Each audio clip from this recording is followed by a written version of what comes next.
Bienvenidos fieles espectadores al canal de Historias y Desahogos. Mi marido llevaba 6 años en coma, pero cada noche encontraba ropa interior extraña. Sospechaba, así que fingí un viaje de negocios fuera de la ciudad. Por la noche, trepé sigilosamente y espié por la ventana del dormitorio y quedé impactada por la escena que se desplegó ante mis ojos. El crepúsculo comenzaba a caer, tiñendo el cielo tras el gran ventanal con un matiz púrpura y rojizo, iluminando la blancura impoluta de la habitación con sus últimos y débiles rayos de luz. Dejé mi bolso de marca sobre el sofá, tratando de no hacer el más mínimo ruido, aunque sabía que la persona acostada en la cama probablemente no podía oír nada. Desde hacía 6 años, esta habitación siempre estaba sumida en el silencio y un penetrante olor a antiséptico. El olor característico de un hospital que ahora se había convertido en el aroma de nuestro hogar. Me acerqué a la cama, mirando a Javier, mi marido, que yacía inmóvil como una hermosa pero inerte estatua de cera. Su rostro seguía siendo tan apuesto como siempre, los ojos cerrados, su pecho subiendo y bajando débilmente al ritmo del respirador. Me senté en el borde de la cama, acariciando suavemente el cabello que caía sobre su frente. Mi corazón se llenó de una tristeza ya familiar. Hace 6 años, un terrible accidente me arrebató al marido alegre y talentoso que una vez fue, dejando un cuerpo inmóvil que necesitaba cuidados para cada bocado y cada momento de descanso. Quienes me veían siempre me elogiaban como una esposa fiel, incluso me llamaban una santa por sacrificar mi juventud para cuidar a un marido en coma, pero no sabían cuán sola me sentía cada noche, enfrentándome a estas 4 frías paredes.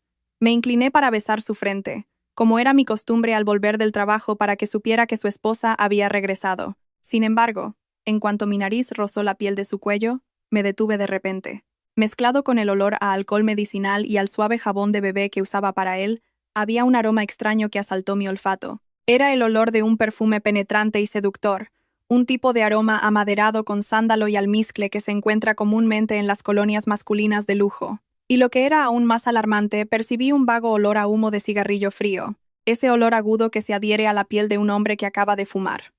Retrocedí bruscamente, con el corazón latiéndome a 1000 por hora. Javier llevaba 6 años postrado en cama. Era imposible que fumara, y nunca había usado perfume. Intenté calmarme. Quizás era el olor del médico que vino a examinarlo, pero entonces recordé que su médica personal era Isabel, una mujer, y el enfermero que venía ocasionalmente a cambiar la sonda nasogástrica no usaría una colonia tan cara. Una vaga sospecha, como una semilla venenosa, comenzó a crecer en mi cabeza, enviando un escalofrío por mi espalda. Traté de desechar esa idea loca, me levanté y fui al baño a por agua tibia para lavarle. El trabajo en la empresa era estresante, pero una vez en casa, nunca permitía que la asistenta tocara el cuerpo de mi marido. Quería cuidarlo yo misma. Era la única forma en que sentía que todavía estaba conectada con él. Después de lavarlo y cambiarle de ropa, llevé el barreño y la cesta de la ropa sucia a la lavandería en el piso de abajo. Carmen, la asistenta honesta y sencilla que había estado con nosotros desde el accidente de Javier, estaba ocupada cocinando en la cocina. Tenía la intención de olvidar el extraño aroma hasta que empecé a separar la ropa para meterla en la lavadora. En la cesta de Javier, normalmente solo había pañales para adultos, algunas toallas y pantalones cortos de algodón holgados para facilitar su cuidado. Pero hoy, mis manos tocaron una tela diferente, lisa, fría y elástica. La saqué del fondo de la cesta y todo mi cuerpo se congeló. En mis manos tenía unos calzoncillos tipo boxer de marca, de color granate, un modelo ajustado y moderno. Definitivamente no eran los que yo le compraba a Javier. Siendo un enfermo postrado que no podía controlar sus necesidades, ¿cómo podría usar unos calzoncillos tan ajustados y difíciles de quitar? Temblorosa. Levanté la prenda para verla mejor, y la cruda realidad me golpeó hasta revolverme el estómago. Estos calzoncillos habían sido usados. En la parte delantera todavía había una pequeña mancha fisiológica, típica de un hombre después de una relación. Me quedé helada en medio de la lavandería, agarrando con fuerza la prenda extraña. Un frío recorrió mi cuerpo desde la nuca hasta los pies. Mi marido era un hombre en coma. Yacía allí, inmóvil. Todas sus actividades dependían de máquinas y de otras personas. Entonces, ¿de dónde habían salido estos calzoncillos de hombre llenos de lujuria? ¿Acaso un hombre se colaba en mi casa y se cambiaba de ropa en la habitación de mi marido? ¿O Carmen traía a alguien a casa en secreto? 1000 preguntas giraban en mi cabeza, pero mi instinto de mujer me decía que había un terrible secreto escondido en esta casa de apariencia tranquila. Sosteniendo la ropa interior extraña, respiré hondo para calmarme, tratando de no mostrar pánico en mi rostro. Escondí los calzoncillos en el bolsillo de una chaqueta colgada y entré en la cocina, donde Carmen estaba ocupada removiendo unas lentejas. Carmen ya pasaba de los 50. Era una mujer robusta y de rostro amable, con arrugas que marcaban el paso del tiempo. Llevaba trabajando en mi casa casi 6 años, desde el día en que traje a Javier del hospital. Lo cuidaba como si fuera su propio hijo y nunca la oí quejarse. Una mujer tan sencilla como ella, ¿se atrevería a hacer algo indebido a mis espaldas? Me apoyé en el marco de la puerta de la cocina y dije en voz baja pero inquisitiva: «Carmen, ¿ha venido alguna visita hoy? ¿O algún familiar tuyo del pueblo?» Carmen se sobresaltó y se dio la vuelta, secándose rápidamente las manos en el delantal y sonriendo amablemente. «No, señora Elena, usted se fue a trabajar, y yo estuve limpiando y cuidando del señor Javier. La cancela ha estado cerrada todo el día. Nadie podría haber entrado. Además, mi familia en el pueblo está ocupada con la cosecha. No se atreverían a venir a molestar». Su mirada era clara, mirándome sin rastro de nerviosismo o evasión. Conocía su carácter. Me tenía un gran respeto y era increíblemente honesta. Aunque le ofreciera dinero, no se atrevería a traer a un hombre extraño a una casa con cámaras de vigilancia en la entrada principal. Entonces, ¿de quién eran esos calzoncillos? ¿Y el olor a colonia y a tabaco en el cuerpo de mi marido? Un pensamiento descabellado cruzó mi mente. ¿Sería posible que el propio Javier los hubiera usado? Me reí amargamente, golpeándome la cabeza por una idea tan absurda. Estaba completamente paralizado, con atrofia muscular, un historial médico apilado en el armario. ¿Cómo podría sentarse y cambiarse de ropa, y mucho menos tener relaciones hasta el punto de dejar esas huellas? Pero la inquietud, como una serpiente venenosa, seguía reptando por mi mente, impidiéndome estar tranquila. Decidí no armar un escándalo todavía. Necesitaba ver la verdad por mí misma. A la mañana siguiente, aproveché la hora del almuerzo para conducir hasta una tienda de electrónica en las afueras de la ciudad, lejos de casa y de la oficina para evitar encontrarme con conocidos. Compré una microcámara de última generación con capacidad de grabación nocturna y conexión directa a mi móvil, perfectamente camuflada en un enchufe de pared. Al llegar a casa, mientras Carmen tendía la ropa en el patio trasero y la doctora Isabel aún no había llegado, reemplacé rápidamente el enchufe en un rincón del dormitorio. Apuntaba directamente a la cama de Javier, cubriendo toda la habitación sin que nadie, ni siquiera Javier si es que podía ver, lo supiera. Los 3 primeros días transcurrieron en un silencio aburrido. Cada vez que tenía un momento libre en la oficina o a altas horas de la noche, abría la aplicación en mi móvil para comprobar. La pantalla solo mostraba a Javier yaciendo inmóvil. Ocasionalmente, Carmen entraba a limpiar y a cambiarlo de postura, o la doctora Isabel venía a hacerle acupuntura y masajear sus músculos. Todo transcurría según el procedimiento de los últimos 6 años, tan normal que empecé a dudar de mí misma. Quizás estaba siendo demasiado sensible. Quizás los calzoncillos fueron solo un error de la lavandería, traídos accidentalmente por Carmen.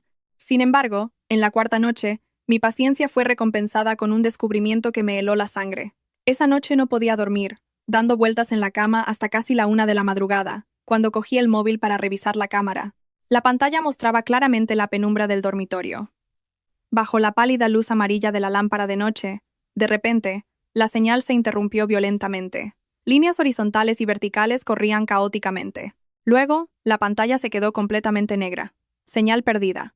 Pensé que el Wi-Fi de casa tenía problemas y cambié rápidamente a 4G, pero la situación era la misma. Esta interrupción duró exactamente 60 minutos. A las 3 de la madrugada en punto, la pantalla de la cámara se encendió de nuevo, tan nítida como si nada hubiera pasado. Mi corazón latía con fuerza. Rebobiné la grabación justo al momento en que la señal regresó. Javier seguía acostado allí, la manta cubriendo su cuerpo ordenadamente. Pero cuando amplié la imagen, se me erizó el vello. Antes de que la señal se perdiera a las 2, la mano izquierda de Javier estaba colocada sobre su abdomen, con los dedos extendidos y lánguidos. Pero cuando la imagen volvió a las 3, esa mano colgaba al borde de la cama, sus dedos ligeramente curvados como si acabara de sostener algo. Una persona en coma total durante 6 años, ¿cómo podría cambiar la posición de su propia mano en tan poco tiempo? No eran fantasmas, ni un fallo técnico. Alguien había usado un inhibidor de frecuencia para desactivar la cámara durante exactamente 1 hora. Y en esa hora de ceguera, en el dormitorio de mi marido y mío, habían ocurrido cosas que necesitaban ocultar con mucho cuidado. Miré la pantalla del móvil, el rostro dormido e inocente del hombre que una vez amé más que a mi propia vida, sintiendo que estaba mirando un abismo de mentiras y traición. La cena de ese día transcurrió en una atmósfera pesada. Aunque fuera caía una fuerte lluvia de verano, el sonido de las gotas en el techo de la terraza parecía querer barrer el bochorno de la tierra. Estaba sentada a la cabeza de la mesa. Frente a mí, un cuenco de sopa de marisco caliente que Carmen acababa de preparar, pero tenía un nudo amargo en la garganta y no podía tragar ni una cucharada. Miré a Javier acostado en la cama no muy lejos y luego a la doctora Isabel, que le tomaba la atención con cuidado. Todo seguía transcurriendo con normalidad, como en los miles de días anteriores, una normalidad aterradora. Respiré hondo tratando de que mi expresión pareciera natural, y luego dejé los cubiertos y rompí el silencio. Dije con un tono ligeramente cansado y fingido: Carmen, Isabel, parece que mañana tengo que ir a Barcelona. Hay un proyecto allí con un gran problema estructural. El contratista ha hecho una chapuza y tengo que ir personalmente a solucionarlo. Carmen, que estaba sirviendo la cena, se detuvo, sus ojos ancianos reflejando preocupación. ¡Qué repentino, señora Elena! ¿Cuánto tiempo estará fuera? Últimamente está usted muy delgada. No debería forzarse tanto con el trabajo. Si se pone enferma allí, ¿quién la cuidará? Su sincera preocupación me conmovió, y un sentimiento de culpa se apoderó de mí por tener que mentirle a esta mujer honesta. Me giré para observar a Isabel. A diferencia de la preocupación de Carmen, Isabel solo se ajustó lentamente las gafas. La mano que sostenía el estetoscopio se detuvo por un instante, y luego levantó la vista hacia mí con una sonrisa muy profesional. Elena, tranquila. Ve a tu viaje. En casa, Carmen y yo nos encargaremos de todo. El estado de Javier ha sido muy estable últimamente. No te preocupes tanto que afecte a tu salud. Su mirada se cruzó con la mía rápidamente. Una mirada aguda y calculadora, oculta tras sus gruesas gafas. Antes le habría estado muy agradecida, pero ahora su sonrisa solo me producía escalofríos. A las 5 de la tarde saqué mi maleta por la puerta. El cielo todavía lloviznaba.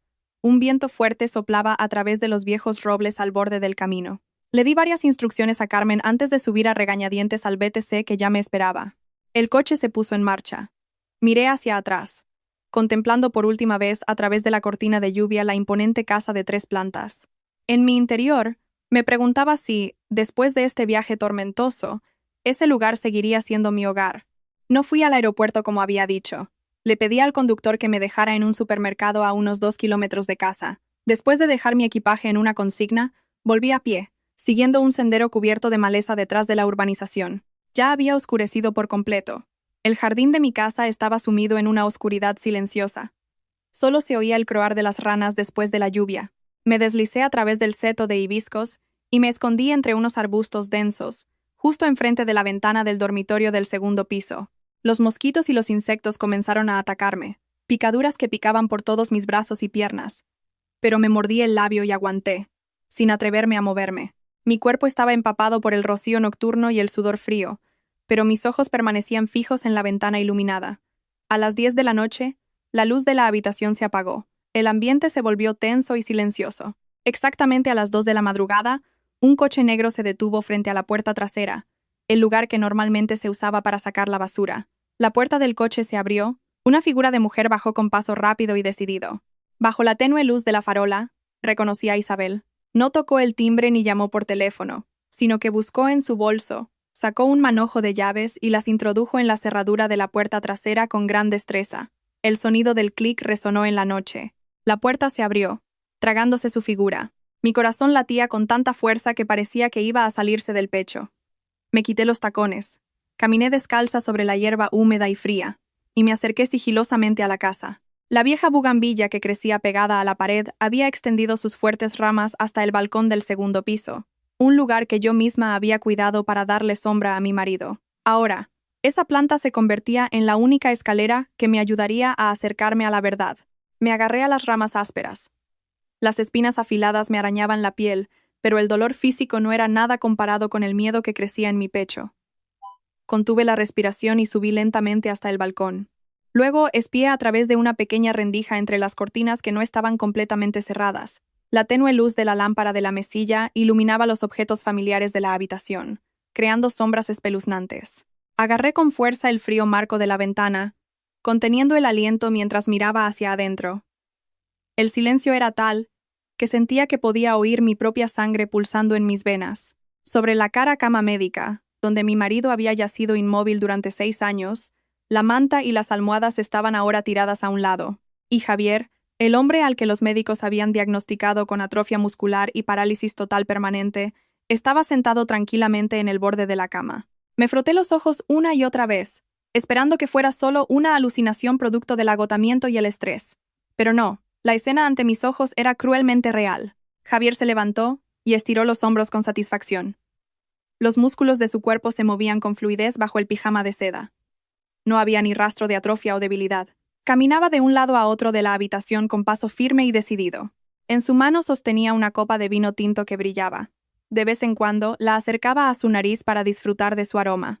Isabel estaba sentada en el sofá de terciopelo de enfrente. Ya no llevaba su pulcra bata blanca de médico, sino un seductor y fino camisón. Se reclinó hacia atrás, con una mano acariciando su vientre. Su voz melosa atravesó el fino cristal de la ventana hasta mis oídos. Cariño, ¿cuándo vas a terminar con esta farsa de hacerte el muerto? Estoy agotada. Nuestro bebé ya empieza a dar patadas. ¿Vas a dejar que nuestro hijo nazca sin poder llamar a su padre como es debido? Las palabras de Isabel fueron como cuchillos afilados que se clavaron directamente en mi corazón, retorciendo una herida que aún no había cicatrizado. Un hijo. Estaba embarazada, así que el vientre ligeramente abultado que había notado últimamente y que yo había atribuido a que había engordado, era en realidad el fruto de su relación prohibida. Javier se dio la vuelta, dejó la copa en la mesa, se acercó y abrazó a Isabel por los hombros, inclinándose para besar su cabello con ternura. La voz grave y cálida que tanto había anhelado durante 6 años sonaba ahora llena de burla y crueldad. Se rió con sorna. Paciencia, cariño. Si nos precipitamos, arruinaremos el gran plan. Esa esposa estúpida aún no ha firmado el traspaso de los terrenos del proyecto de Valdebebas a mi nombre.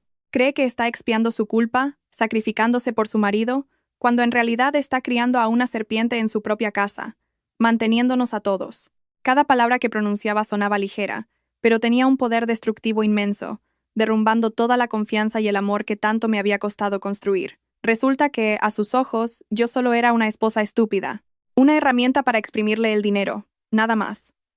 Me mordí el labio hasta sangrar para no sollozar. 6 años de mi juventud. ¿Cuántas noches en vela lavando su cuerpo, cambiándole los pañales? ¿Cuántas lágrimas y sacrificios silenciosos fueron recompensados solo con una humillación y una explotación tan enormes? Recordé las veces que apoyaba mi cabeza en su pecho, llorando y contándole lo dura que era mi vida. Seguramente, en esos momentos, él abría los ojos en la oscuridad, riéndose de mi ingenuidad. Una oleada de asco me subió por la garganta. Quería vomitar todo lo que me quedaba en el estómago. Isabel resopló, su tono lleno de celos. No soporto verla tocarte y abrazarte todos los días. Me da una rabia que no veas. Y tú también tienes aguante. ¿Eh? Estar quieto como un palo mientras te manosea durante años. Javier le pellizcó la nariz, riendo seductoramente. Bueno, tengo que sacrificarme para ganar el dinero que nos mantendrá a ti y al niño, ¿no? Venga, no hablemos más de esa mujer. Me arruina el humor. Vamos a la otra casa. Hoy me apetece beber un poco más. Tras decir esto, Javier tomó la mano de Isabel y la ayudó a levantarse. No se dirigieron a la puerta principal, ni al baño. Los dos traidores caminaron juntos hacia el gran armario empotrado que ocupaba toda una pared de la habitación. Entrecerré los ojos, siguiéndolos, mi corazón lleno de interrogantes. ¿Iban a esconderse en el armario para hacer sus cosas? Pero lo que sucedió a continuación fue más aterrador que la peor de mis pesadillas. Javier extendió la mano y presionó un punto oculto en la parte inferior del segundo estante de madera del armario. Se oyó un clic seco, seguido del suave zumbido de un motor. Toda la parte trasera del armario, donde yo solía colgar sus caros trajes, se deslizó lentamente hacia un lado, como una puerta secreta en una película de detectives. Detrás de la madera no estaba el sólido muro de ladrillo que separaba las dos casas, sino un espacio vacío que conectaba directamente con la habitación de la casa de al lado. Me agarré a la barandilla del balcón. Mis piernas temblaban tanto que casi me caigo. La casa de al lado era un chalet adosado del mismo proyecto que el mío, pero desde que me mudé aquí hace 6 años, esa casa siempre había estado cerrada a cal y canto, con un cartel de se vende ya descolorido. Siempre había creído que era una casa vacía y deshabitada. De vez en cuando Carmen incluso se quejaba de que las ratas de allí se colaban en la nuestra. Resulta que la pared que separaba las dos casas había sido derribada, quién sabe cuándo, y camuflada a la perfección. A través de la abertura de la puerta secreta, pude vislumbrar el interior de la supuesta casa vacía. No estaba polvorienta ni húmeda como imaginaba, sino todo lo contrario, decorada lujosamente con una lámpara de araña de cristal, sofás de diseño italiano y caros cuadros de arte. Ese era su verdadero nido de amor. el lugar donde Javier e Isabel vivían una vida de lujo con el dinero de mi sudor y mis lágrimas. Javier rodeó la cintura de Isabel con el brazo, y cruzaron la puerta. Luego, la puerta se cerró de nuevo, devolviendo mi dormitorio a su silencio y frialdad habituales. Me quedé helada en medio del ventoso balcón, sintiéndome como una marioneta que alguien había estado controlando durante años. Resulta que Javier no estaba postrado en la cama las 24 horas del día. De día, interpretaba el papel de un lamentable marido en coma para que yo lo cuidara y lo sirviera. De noche, cuando yo estaba agotada y dormida, o no estaba en casa, se deslizaba a través de ese agujero a la casa de al lado para disfrutar de una vida de lujo con su amante. Quizás, mientras yo trabajaba, él también estaba allí, volviendo a la cama justo a tiempo para mi regreso de la oficina. Esta verdad era demasiado cruel, demasiado pesada para una mujer que, como yo, siempre había considerado a la familia como lo más importante. Recordé las gélidas noches de invierno, no me atrevía a poner la calefacción demasiado alta por miedo a que se le secara la piel, me levantaba 2 o 3 veces para taparlo, mientras él, probablemente, estaba acostado en una cama mullida al otro lado de la pared, riéndose de mi estupidez. La sensación de ser traicionada, engañada y pisoteada en mi dignidad me oprimía el pecho. Me costaba respirar, como si algo me estrangulara. Quería gritar, irrumpir y destruir ese nido de adulterio, arrastrar a esa pareja de infieles a la luz. Pero el poco sentido común que me quedaba me impidió hacer tal locura. Estaba sola, en medio de la noche. ¿Cómo iba a enfrentarme a 2 personas sanas y llenas de malas intenciones? Si irrumpía ahora, quizás Javier me mataría para silenciar al testigo, o lo negarían todo diciendo que estaba alucinando. El viento nocturno soplaba con fuerza, trayendo un frío que me calaba hasta los huesos y se filtraba en mi cuerpo empapado. Me contuve cuando un mareo me asaltó, teniendo que agarrarme con fuerza a la barandilla del balcón para no caer. Sabía que no podía derrumbarme ahora. Tenía que vivir.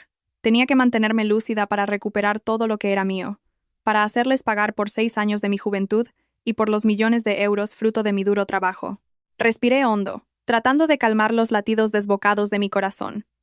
Mis ojos miraban fijamente la fría pared divisoria con un odio inmenso. Tardé mucho en reunir las fuerzas suficientes para bajar del árbol de bugambilla. Las espinas afiladas me arañaron las manos, las piernas y la cara. La sangre brotaba, mezclándose con el agua de la lluvia y el sudor salado.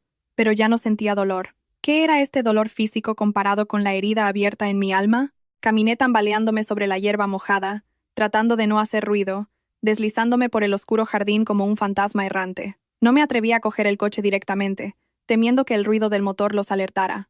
Caminé penosamente hasta la avenida principal, y paré un BTC nocturno para volver al pequeño hotel que había reservado esa tarde. Sentada en el coche me acurruqué bajo la fina manta que me dio el amable conductor. Mis dientes castañeteaban. El conductor me miró por el retrovisor, preocupado. «Señora, ¿se encuentra bien? Parece que acaba de salir de un río. ¿Quiere que la lleve a un hospital?» Negué con la cabeza rápidamente, mi voz ronca. «No, gracias, señor. Solo me ha caído un poco de lluvia. Lléveme al hotel, por favor». Al llegar a la habitación, corrí al baño, abrí el agua caliente al máximo y me quedé bajo la ducha para limpiar la suciedad y la sensación de impureza que se adhería a mi cuerpo. Me froté con fuerza hasta que mi piel se enrojeció, como si quisiera arrancar la capa de piel que una vez fue tocada por ese marido impostor. Más calmada, salí envuelta en una toalla y me senté pensativa en la cama. Esta noche era interminable. No pude cerrar los ojos en absoluto. Abrí la aplicación de la cámara de seguridad en mi móvil. Como sospechaba, la grabación de vídeo desde las 2 hasta las 3 de la madrugada había sido completamente interferida. Una pantalla negra con líneas horizontales y verticales danzando. Sin embargo, recordé el momento antes de trepar al árbol, cuando vi la mano de Javier moverse en la pantalla 3 días atrás. Busqué de nuevo en el almacenamiento en la nube. Afortunadamente, ese breve clip de unos segundos todavía estaba intacto. Era un momento a las 5 de la madrugada de anteayer, cuando la señal se recuperó fugazmente y la cámara se encendió de nuevo, grabando el brazo izquierdo de Javier descendiendo lentamente. Sus dedos se doblaban y estiraban ágilmente para arreglar el borde de la manta. Aunque era un movimiento pequeño, para un paciente diagnosticado con parálisis total, era un milagro médico inexplicable o una prueba contundente de un fraude. Temblorosa, guardé el clip en una carpeta secreta, haciendo copias de seguridad en varios lugares diferentes. Esta sería la primera bala que cargaría en mi arma. Pero solo con esto no era suficiente. Un clip corto no podía condenar a nadie. Podrían argumentar que fue un reflejo muscular natural. Necesitaba más que eso. Necesitaba pruebas de su relación ilícita, del hijo en el vientre de Isabel y de la sofisticada red de blanqueo de dinero que habían construido. Me senté abrazando mis rodillas junto a la ventana, mirando la ciudad sumida en un profundo sueño. Afuera, la pálida luz amarilla de las farolas iluminaba las hojas de los árboles, creando formas extrañas. Recordé a mis padres en el pueblo, agricultores con las manos cubiertas de barro que habían vendido la finca familiar heredada para darme el capital inicial para mi negocio, para que pudiera llegar a donde estoy ahora. Pero en lugar de eso, había usado el dinero de su sudor y sus lágrimas para mantener a una banda de crueles estafadores. El arrepentimiento y el odio se mezclaron, forjando una determinación de acero en mi interior. A partir de este momento, la esposa buena y paciente llamada Elena estaba muerta. Lo que quedaba era una mujer herida, que afilaba sus garras para protegerse. A la mañana siguiente, en lugar de ir a Barcelona como había dicho, me senté en silencio en la habitación del hotel y contraté a un detective privado de confianza para que investigara la misteriosa casa de al lado. Con mi amplia red de contactos en el mundo de los negocios, en solo 4 horas recibí un grueso expediente por correo electrónico. Mis manos temblaban al abrir cada archivo adjunto. Mi corazón latía como si esperara la sentencia de muerte de mi propio matrimonio. El resultado no fue inesperado, pero la cruda verdad todavía me mareaba. El chalet no estaba vacío ni deshabitado. El nombre del propietario registrado era el de una prima lejana de la doctora Isabel, fallecida hacía 3 años por una grave enfermedad. Lo sorprendente era que, aunque la propietaria había muerto, la casa seguía teniendo una actividad muy intensa. Las facturas de electricidad y agua mensuales eran altísimas, equivalentes al consumo de un hogar de 4 personas con el aire acondicionado funcionando 24 horas al día. Me quedé mirando fijamente la foto, con náuseas subiéndome por la garganta.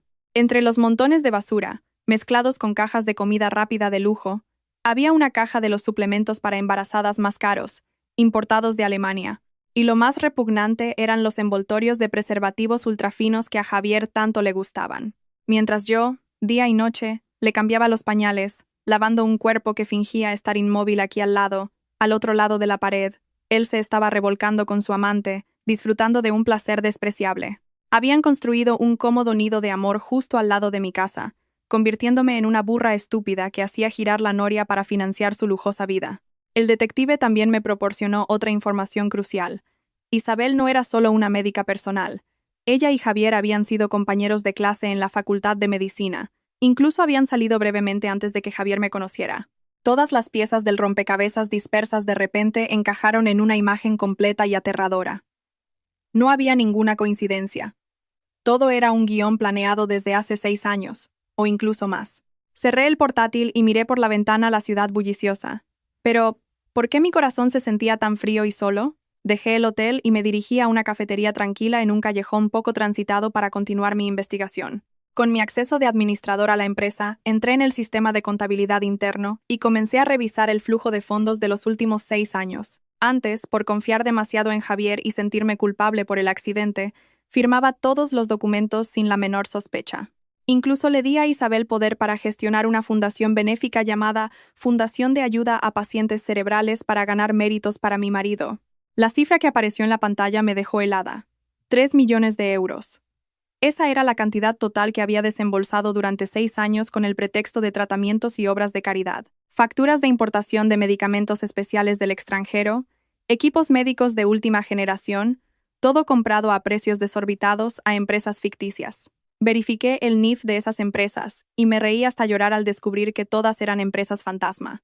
El representante legal no era otro que un pariente lejano de Isabel que ni siquiera tenía lazos de sangre. Resulta que el dinero de mi sudor y mis lágrimas, el dinero de la venta de la tierra de mis padres en el pueblo, había sido blanqueado a través de esta falsa fundación benéfica, y luego había fluido directamente a los bolsillos personales de la pareja de adúlteros. Usaron mi dinero para comprar la casa de al lado, para comprar muebles de lujo, artículos de marca para Isabel y para criar al hijo bastardo que crecía en su vientre. Recordé las veces que Isabel venía con un grueso dossier, pidiéndome con su dulce voz que firmara para importar un nuevo medicamento que sería bueno para Javier. Yo firmaba sin leer, mientras mi boca todavía estaba ocupada agradeciéndole su sinceridad. Apoyé la cabeza en la mesa, cubriéndome el rostro con las manos mientras lágrimas calientes corrían entre mis dedos. No lloraba por lamentar la pérdida del dinero. 3 millones era mucho, pero para mí aún podía recuperarlo. Lloraba por mi propia estupidez y ceguera. Había amado, sacrificado y adorado a un demonio con piel de cordero. Me preguntaba, en las noches que yacía a mi lado antes de escabullirse a la casa de al lado, escuchándome quejarme de las dificultades del trabajo para ganar dinero para su tratamiento. ¿Qué pensaba Javier? ¿Sentía un poco de lástima o simplemente calculaba en silencio cuánto más podía exprimirme? Mientras estaba sumida en la ira, de repente sonó mi móvil. La pantalla mostraba a suegra. Respiré hondo, calmándome antes de contestar. Al otro lado, la voz de Dolores sonaba estridente y exigente. Elena, ¿qué clase de viaje de negocios es este que dejas a tu marido en casa con otra gente? Isabel me acaba de llamar para decirme que Javier necesita un nuevo filtro de diálisis, el mejor de Alemania, que cuesta 6.000 euros. Transfiérelo ahora para que el médico pueda pedirlo. ¡Que no se retrase! Dolores nunca me preguntaba si estaba cansada, cómo iba mi trabajo. Lo único que salía de su boca era dinero para el tratamiento de su hijo. Antes, me habría apresurado a hacer la transferencia, pero hoy, al oír su voz, sentí náuseas. Respondí con un tono frío. Mamá, estoy teniendo problemas de liquidez. Además, el filtro viejo se cambió el mes pasado. Dolores gritó. ¿Eres tacaña con tu propio marido? Tú le provocaste esto. ¿Ahora quieres dejarlo morir? Eres una mala esposa. Un mal augurio. Esas palabras malditas, ya familiares, fueron como una llave oxidada que de repente abrió la puerta de los recuerdos del accidente de hace 6 años. Un recuerdo que había intentado enterrar profundamente. Era nuestro aniversario de bodas. Yo conducía. Javier estaba en el asiento del copiloto. Estábamos en una carretera de montaña solitaria en la sierra. Recuerdo claramente que conducía con mucho cuidado, a baja velocidad. De repente Javier gritó presa del pánico. «Cuidado». Luego se inclinó, me arrebató el volante y lo giró bruscamente hacia el barranco. En ese momento pensé que había visto un obstáculo que yo no vi, o que entró en pánico, pero ahora, uniendo todos los acontecimientos, la horrible verdad surgió con claridad. No había ningún perro ni ciervo que saltara a la carretera. Javier provocó el accidente a propósito. Quería que muriéramos los dos, o al menos tener un accidente grave para reclamar el cuantioso seguro de vida que habíamos contratado un mes antes. ¿O quería salir de este matrimonio de la manera más trágica para que yo viviera con remordimientos toda la vida? Cualquiera que fuera su objetivo, yo, que sobreviví sin heridas graves, había caído en su perfecta trampa psicológica. El sentimiento de culpa me había convertido en una esclava de su familia, sirviéndoles como a reyes durante 6 largos años. Apreté el móvil con fuerza, mis nudillos se pusieron blancos, mi voz se volvió más firme que nunca. Mamá, tranquila, volveré pronto. Esta vez lo curaré por completo, no dejaré que sufra más. Colgué el teléfono. En mi cabeza ya se había formado un cruel plan de venganza. Después de 3 días de un falso viaje de negocios, conduje de vuelta a casa. La pesada puerta de hierro se abrió. Carmen salió corriendo a recibirme. Su rostro estaba alegre, pero sus ojos aún insinuaban preocupación.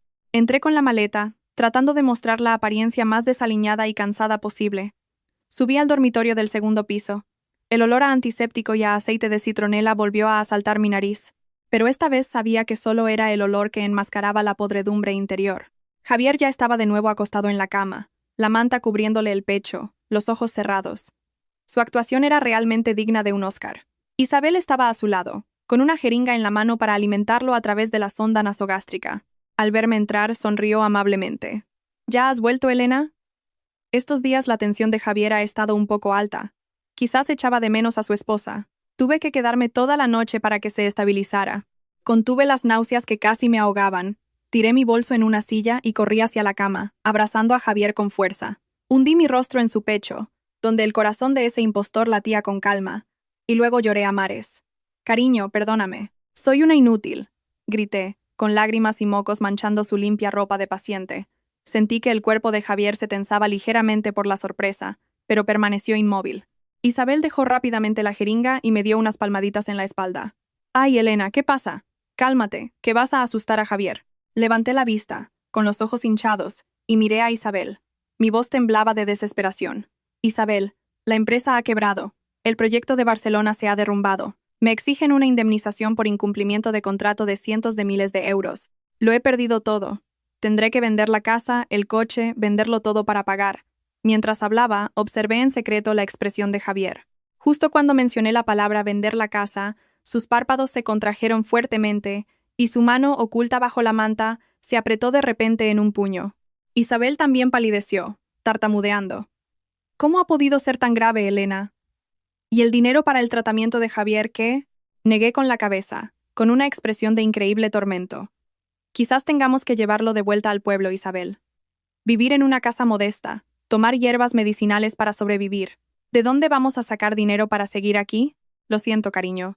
Yo he causado esto.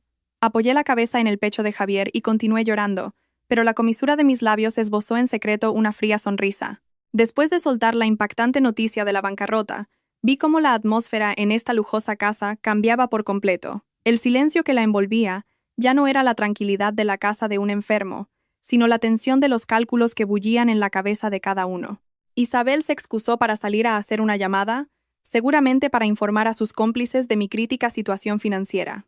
Mientras tanto, Javier seguía acostado allí, pero su respiración era más rápida de lo habitual. Su pecho subía y bajaba irregularmente. Sabía que la bestia estaba herida y en pánico, pero aún intentaba permanecer inmóvil, esperando una oportunidad. A la hora del almuerzo, le dije a Carmen que descansara para poder preparar yo misma el puré y darle de comer a mi marido. Saqué un cuenco de puré de carne picada caliente y humeante de la olla a presión. El vapor subía en espirales. Deliberadamente, no lo dejé enfriar como de costumbre, y llevé el cuenco hirviendo a la habitación. De pie frente a la cama, removí lentamente el puré. El vapor caliente me golpeaba la cara. Miré a Javier, sus ojos aún cerrados, pero juraría que vi sus cejas contraerse ligeramente al sentir el calor acercándose.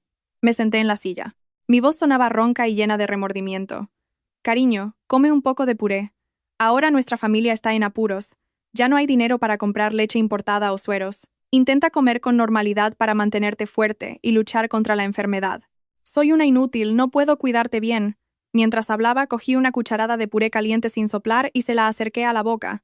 Observé cada músculo de su hermoso rostro. Cuando la cuchara caliente tocó sus labios, como un reflejo natural de un cuerpo vivo, los labios de Javier se contrajeron. Su lengua se retiró hacia el fondo de su boca. Un pequeño gemido escapó de su garganta, y su frente se cubrió de sudor. Pero inmediatamente, la mente de un estafador profesional venció al reflejo biológico. Apretó los dientes, intentando tragar la cucharada de puré abrasador, sin atreverse a escupirla o a gritar. Vi las venas de su cuello hincharse, su rostro enrojecido por el dolor. Fingí pánico, cogiendo rápidamente un pañuelo para limpiarle la boca, mientras me disculpaba profusamente. «Ay, lo siento. Qué torpe soy, cariño. ¿Te has quemado? Pobrecito mi marido, acostado sin poder decir nada. Tienes que aguantar hasta el dolor». Mientras le limpiaba, apreté con fuerza la quemadura en sus labios. En mi interior, reía fríamente. «Eres increíble, cariño. Si puedes aguantar este dolor, seguro que también podrás aguantar el dolor de los barrotes de una celda». Continué dándole unas cuantas cucharadas más. Esta vez soplé un poco, pero todavía estaba lo suficientemente caliente como para quemarle la garganta. Javier siguió tragando obedientemente. Lágrimas fisiológicas brotaron de las comisuras de sus ojos por el calor y el dolor. Le sequé las lágrimas con el dedo y le susurré al oído. «Estás llorando porque te da pena verme trabajar tanto, ¿verdad? Sé que eres el que más me quiere. Te prometo que, aunque tenga que vender un riñón, te cuidaré». Sentí todo el cuerpo de Javier temblar violentamente bajo la fina manta. No era un temblor de emoción, sino de miedo y odio. La comida terminó como una sesión de tortura mental y física. Recogí los platos, mirando los labios hinchados y rojos de mi marido sin la menor compasión. Durante estos 6 años, mi corazón se había congelado por su frialdad y sus mentiras. Lo que él estaba soportando hoy no era ni una milésima parte del dolor que yo había tenido que soportar. Salí de la habitación, cerré la puerta y lo dejé allí, rumiando su dolor y su inmensa confusión sobre el oscuro futuro que acababa de pintarle. Esa tarde me encerré en el despacho, diciéndoles a Carmen e Isabel que tenía que ocuparme urgentemente de los documentos de la deuda. En realidad, estaba ejecutando el paso más importante de mi plan de venganza: asegurar mis activos y tender una trampa de deuda. Como administradora de la empresa con acceso a todas las cuentas conjuntas, comencé a operar en el ordenador a una velocidad vertiginosa. Vendí todas las acciones que poseía. Aunque el precio estaba bajo, las vendí igualmente. El objetivo era convertir todo en efectivo lo más rápido posible. El dinero recaudado, más mis ahorros personales secretos, lo transferí en porciones a diferentes cuentas, a nombre de mi madre y parientes del pueblo, con el pretexto de pagar deudas de tierras. En solo 3 horas, me había convertido, sobre el papel, de una mujer rica con grandes activos a alguien sin nada. La sensación de ver desaparecer las cifras de mis cuentas no me produjo arrepentimiento. Al contrario, sentí un alivio inmenso, como si me hubiera quitado un peso de encima. El dinero se puede recuperar, pero la libertad y la justicia hay que conquistarlas por una misma. El siguiente paso fue la farsa de la deuda de 6 millones de euros. Contacté a un viejo amigo que ahora trabajaba en finanzas opacas y le pedí que preparara un expediente de préstamo falso pero de apariencia auténtica. En este expediente, la empresa, con Javier como director general a pesar de estar en coma, le había mantenido el cargo por buena suerte, había pedido un préstamo a una organización de crédito oscuro por valor de 6 millones de euros con intereses de usura. La garantía era esta lujosa casa, todo el equipo médico y los derechos de propiedad intelectual de la empresa. Imprimí el expediente, le puse el sello rojo brillante de la empresa y firmé en la sección de la balista. Mirando la pila de documentos en la mesa, sonreí satisfecha. Este sería el regalo sorpresa que les había preparado a Javier e Isabel para cuando celebraran pensando que se apoderarían de mi fortuna. Quería convertir a Javier de un rico estafador a un rey de las deudas perseguido por la mafia, para ver si su pequeña amante seguiría a su lado cuidando a un enfermo o no. Cuando terminé todo, me recosté agotada en la silla. La luz del sol de la tarde se filtraba por las cortinas, iluminando nuestra foto de boda colgada en la pared. En la foto, Javier sonreía radiante, su mano rodeando mi cintura con amor. Ese día, pensé que era la mujer más feliz del mundo. No imaginaba que solo era un cordero engordado esperando el día del sacrificio. Me levanté, descolgué la foto y la tiré a la basura. El sonido del cristal del marco al romperse fue ensordecedor pero también inmensamente satisfactorio. Salí del despacho, mi rostro de nuevo con la máscara de preocupación y tristeza. Llevé la pila de documentos de la deuda falsa abajo y los dejé deliberadamente abiertos sobre la mesa del comedor. Quería que Isabel los viera, que esta información llegara a oídos de Javier lo antes posible. En los días siguientes, la atmósfera en casa se volvió claramente más tensa. Isabel ya no podía mantener su calma profesional. A menudo se iba a un rincón del jardín a hablar por teléfono, siempre con el ceño fruncido y preocupada. Noté especialmente que Isabel empezó a cambiar su forma de vestir. Dejó los vestidos ajustados por ropa holgada. Su bata blanca de médico siempre estaba abotonada hasta arriba, pero por muy bien que ocultara su caminar pesado y su vientre abultado tras la tela, no podía engañarme. Esta mañana vi a Isabel sentada en la mesa del comedor, acariciándose el vientre con una mueca de cansancio. Fingí preocupación. Me acerqué y le pregunté: ¿por qué pareces tan pálida últimamente, Isabel? ¿Parece que también has engordado? ¿O es por trabajar demasiado? Isabel se sobresaltó, apartando rápidamente la mano de su vientre y forzando una sonrisa. No es nada, Elena. Quizás porque como y duermo a deshoras, tengo la digestión un poco alterada. Además, últimamente estoy comiendo bien para tener fuerzas para cuidar de Javier. Asentí, mis ojos todavía fijos en su cintura. Sí, come bien. He notado que tu piel está más luminosa últimamente. Te ves más llenita. ¿No será que hay buenas noticias? Isabel palideció, negando tartamudeando. ¿Qué dices, Elena? Si ni siquiera tengo novio. ¿Buenas noticias de quién? Solo he engordado un poco. Me reí para mis adentros. Sin novio, pero con el marido de otra, e incluso a punto de dar a luz al hijo del marido de otra en casa de otra, fui a la cocina y cogí una caja de angulas de primera calidad, un manjar que solía comprar para Javier. Era una conserva carísima, 100 gramos costaban una fortuna. Llevé la caja a Isabel. Dije amablemente: ya está bien, Isabel. Has sacrificado mucho por mi marido. Ahora mi familia está pasando por un mal momento. No tengo dinero para pagarte un sueldo decente. Esta caja de angulas es un producto excelente. Te la regalo para que te cuides. Considéralo una pequeña muestra de agradecimiento de mi familia. Los ojos de Isabel brillaron al ver la caja. Venía de una familia humilde y era codiciosa. Al ver algo caro, no podía contenerse. Se apresuró a darme las gracias. «Oh, qué detalle. Muchas gracias, Elena.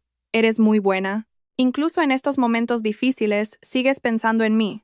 No sabía que, antes de dársela, había usado un secador de pelo para despegar cuidadosamente la etiqueta de la fecha de caducidad y reemplazarla por una falsa con una fecha nueva. En realidad, esa conserva llevaba caducada un año. La había olvidado en un rincón de la despensa. Miré a Isabel abrazar la caja como un tesoro. En mi interior pensé: come mucho, a ver si el feto en tu vientre puede digerir mi generosidad. No soy una mala persona que quiera hacer daño a un niño no nacido, pero para su madre, que me robó cruelmente a mi marido y mi dinero, un poco de dolor de estómago y diarrea es solo una lección ligera. Quería adormecerlos en una falsa sensación de seguridad, que creyeran que seguía siendo la tonta crédula de siempre, para que mi golpe final fuera el más devastador. Mi plan estaba entrando en su clímax, y sabía que pronto esta casa se convertiría en un encarnizado campo de batalla. No quería que personas inocentes se vieran afectadas, especialmente Carmen. Era la única persona en esta casa que me había tratado con sinceridad y sencillez. Durante 6 años, sin su ayuda para llevar la casa, me habría derrumbado hace mucho tiempo. No sabía nada de la farsa de Javier e Isabel. Seguía limpiando y cambiando los pañales falsos de Javier con diligencia, sin darse cuenta de que su jefe acababa de usar el baño en la casa de al lado antes de que ella entrara. Esa noche, después de la cena, llamé a Carmen al salón y le puse un sobre grueso en la mano. Carmen me miró confundida. «¿Qué es esto, señora?» «Ya me dio el sueldo de este mes». Sostuve sus manos ásperas y callosas. Mi voz se quebró. «Carmen, esto no es el sueldo. Es un regalo para usted. Considérelo la paga extra de Navidad, por adelantado». Carmen intentó devolvérmelo. «Pero si todavía faltan meses para Navidad. ¿Por qué me lo da ahora? Además, he oído que la casa está pasando por dificultades, con muchas deudas. No me siento bien aceptando este dinero. Guárdelo para sus asuntos». Su honestidad me hizo sentir un nudo en la garganta. En medio de una sociedad tan llena de engaños, todavía había personas pobres en lo material pero ricas en afecto como ella. Le devolví el sobre con firmeza, mintiendo con fluidez. «Acéptelo, por favor. Me hará feliz. Yo me encargaré de las deudas». «Ah, y he notado que últimamente se queja de dolor de espalda. Debe ser por trabajar demasiado. La semana que viene le doy una semana de vacaciones para que vaya al pueblo a visitar a sus hijos y nietos. Ya le he comprado el billete de autobús. Mañana por la mañana se va». Carmen se sorprendió. «¿Ir al pueblo? ¿Y quién se encargará de la comida? ¿Quién cuidará del señor Javier? La doctora Isabel está ocupada, y usted trabaja todo el día. ¿Cómo me voy a ir?» La tranquilicé. «No se preocupe. La semana que viene trabajaré desde casa. Puedo encargarme de todo. Descanse para recuperar fuerzas. Su familia en el pueblo seguro que la echa de menos. Váyase. Y cuando todo se solucione, la llamaré para que vuelva». Tuve que insistir mucho para que aceptara. Verla con los ojos llorosos de la emoción, metiendo unas cuantas prendas viejas en una bolsa, me dolió el corazón. Quería que se fuera de aquí, lejos de la tormenta que se avecinaba. No quería que presenciara la llegada de los cobradores de deudas o la entrada de la policía para arrestar a alguien. Era demasiado buena para soportar tal conmoción. A la mañana siguiente, acompañé a Carmen hasta la puerta. Al verla desaparecer en la esquina en la moto de un conocido, suspiré aliviada. Me había quitado un peso de encima. Ahora, en esta espaciosa y lujosa casa, solo quedábamos mis 2 enemigos y yo. Solo 2 días después de que Carmen se fuera, la atmósfera en casa se volvió tan densa que se podía cortar con un cuchillo. Sin sus cuidadosas manos, todo el trabajo recaía sobre mis hombros. Fingí estar ocupada, saliendo temprano y volviendo tarde para gestionar los trámites de venta de la empresa y pagar las deudas. Así, le dejé todo el cuidado de Javier a la doctora Isabel. En realidad, me sentaba en una cafetería al final de la calle, vigilando por la cámara cómo se las arreglaba Isabel con el señor Javier. Ya no había dinero para comprar suplementos.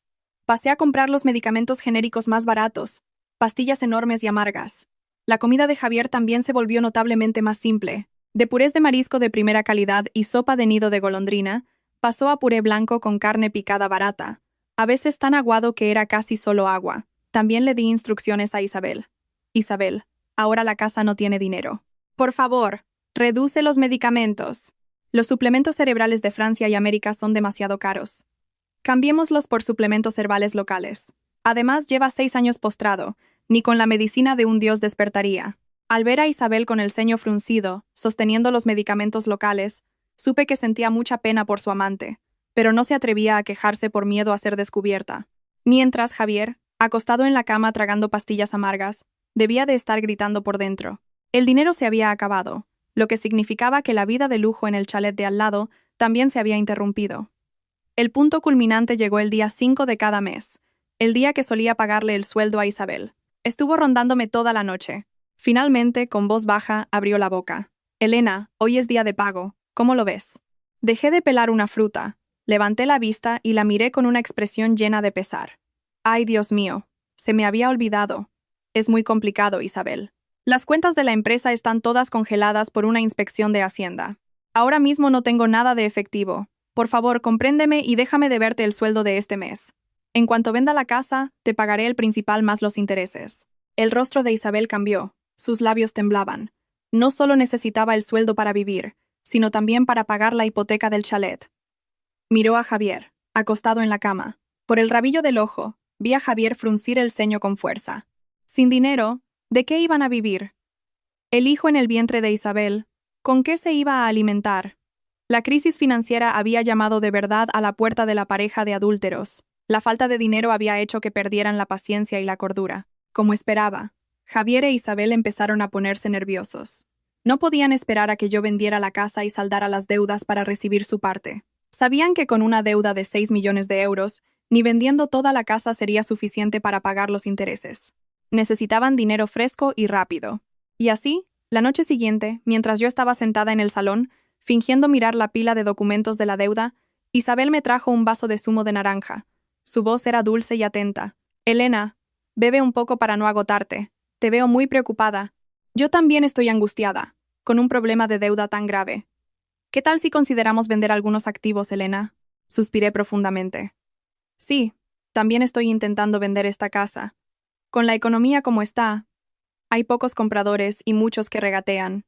Si vendemos esta casa, ¿dónde viviremos? ¿Dónde acostaremos a Javier? Isabel se sentó a mi lado y susurró. Recuerdo que todavía tienes unos terrenos en una urbanización cerca del aeropuerto. Ahora el suelo allí está subiendo de precio. Si los vendes, seguro que sacas bastante. Suficiente para cubrir la deuda temporalmente y aún quedaría algo para los gastos médicos de Javier. Fingí sorpresa. Ah, es verdad. Se me había olvidado por completo. Esos terrenos deben valer ahora un par de millones. Pero el problema es que todas las escrituras están a nombre de Javier. Ahora está postrado, inconsciente. ¿Cómo va a firmar para vender? El procedimiento es muy complicado. Hay que ir al juzgado para declararlo incapacitado legalmente, luego un anuncio público. Es un proceso muy largo. Mientras tanto, los cobradores ya me están poniendo el cuchillo en el cuello. Los ojos de Isabel brillaron como los faros de un coche. Se apresuró a decir, «Elena, no te preocupes. Conozco a un abogado muy bueno, especialista en casos difíciles como este. Dice que hay una forma de hacer el trámite de la huella dactilar en casa, rápido y práctico. Solo se necesitan testigos. Lo importante es salvar la situación primero». Miré su rostro entusiasta y me reí para mis adentros.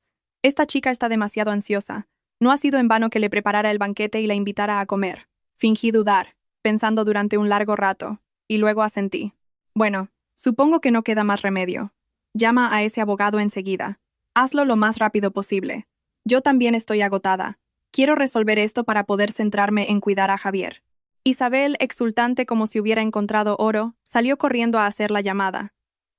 Miré su espalda y sonreí. 2 días después, Isabel trajo a un hombre con un traje impecable a casa, presentándolo como el abogado, experto en resolver disputas de activos complejas. Al ver la apariencia pulcra y los ojos astutos del hombre, supe de inmediato que era uno de los compinches de Isabel. ¿Qué abogado de verdad trabajaría de una manera tan rápida y poco ortodoxa? Pero aún así, lo recibí amablemente, le serví una bebida y lo traté como a un invitado de honor. El abogado sacó un grueso dossier y lo puso sobre la mesa, hablando en voz alta. «Hola, Elena. Según lo hablado con Isabel, he preparado los documentos para un poder notarial completo sobre los activos de Javier a favor de Isabel, para que los gestione y disponga de ellos para los gastos de su tratamiento. Como Javier está en coma, usaremos el procedimiento de la huella dactilar. Ya he movido todos los hilos. Solo tienes que firmar como testigo y listo». ¿Por qué el poder a Isabel y no a mí? La razón que dio sonaba muy plausible. «Elena, ahora mismo eres una gran deudora. Si los activos se transfieren a tu nombre, los acreedores los embargarán inmediatamente. Isabel es una tercera persona. Además, como es la médico que lo trata directamente, ponerlos a su nombre es lo más seguro. Un robo a mano armada disfrazado de acto de bondad». Cogí el expediente, fingiendo leer cada página con mucha atención, mis manos temblando como si estuviera conmovida. Mientras Isabel y el abogado se miraban sonriendo satisfechos, yo intercambié discretamente la hoja más importante que estaba intercalada en el medio del dossier. Había preparado esta hoja de antemano con el mismo formato y fuente, pero con un contenido completamente diferente. No era un poder notarial, sino una confesión de deuda y cesión de participaciones de la empresa.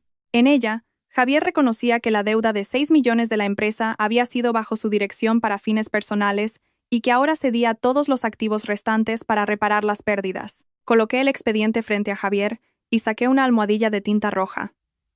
Isabel, ágilmente, tomó la mano de Javier, presionó su pulgar en la tinta y luego lo estampó con fuerza en el papel. Javier yacía inmóvil, con los ojos cerrados, Pero yo sabía que estaba más consciente que nunca, ejecutando el fraude del siglo. Después de que Javier estampara su huella, firmé en la sección de testigos y se lo devolví al abogado. Él cogió el papel, le echó un vistazo rápido y lo guardó directamente en su maletín. No se dio cuenta de que acababa de sostener la sentencia de muerte de su conspiración. Todo el falso procedimiento legal había terminado. Javier e Isabel estaban convencidos de que ya tenían en su poder activos por valor de 2 millones de euros, y que pronto me echarían a la calle. Esa noche vi a Isabel comprar vino y aperitivos para llevarse a la casa de al lado, seguramente para celebrar su victoria. Mientras tanto, yo estaba en mi dormitorio, mirando el reloj. Marcaba las 12 de la noche. Unos días antes, había comprado en secreto una pequeña máquina de humo de escenario y la había escondido en un rincón del trastero. Esta noche, sabiendo que Javier se había escabullido a casa de Isabel para celebrar, bajé sigilosamente al piso de abajo y activé el aparato. A los pocos minutos, un denso humo blanco comenzó a salir, filtrándose por las rendijas de las puertas y envolviendo el primer piso. El olor a humo de unos papeles viejos que quemé a propósito se extendió rápidamente por toda la casa. Corrí al balcón del segundo piso. Respiré hondo y grité histéricamente. ¡Fuego! ¡Fuego! ¡Socorro! ¡Socorro! ¡Mi marido! ¡Vecinos!